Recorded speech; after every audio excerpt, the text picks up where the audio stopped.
આની માથે નાખો ને તમે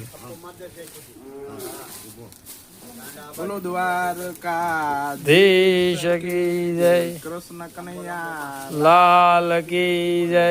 ને કોસંબા ખરજ ગામે ચારો લઈને આવ્યા છે. જે આગ્રા છે ચારાનો પણ અત્યારે બહુ ભાવ છે અને ચારો હતો નહીં એટલે બાપુનો ફોન આવ્યો કે ચારો લઈ આવો તમે. દ્વારકાધીશની કૃપાથી ચારો લઈને આવ્યા છે. હું ને રોહિતભાઈ બે બધા જ મિત્રોને ખાસ વિનંતી કે થોડાક દિવસે આ પ્રોગ્રામ આપણા ચાલુ રહીએ એવી દ્વારકાધીશના ચરણોમાં પ્રાર્થના કરીએ અને કંઈ ને કંઈ સેવાનું કામ કરતા રહીએ અને કરવા દઈએ દ્વારકાવાળો એવી એના ચરણોમાં આશીર્વાદ માગીએ આપણે. બોલો દ્વારકા ધીશ કી જય.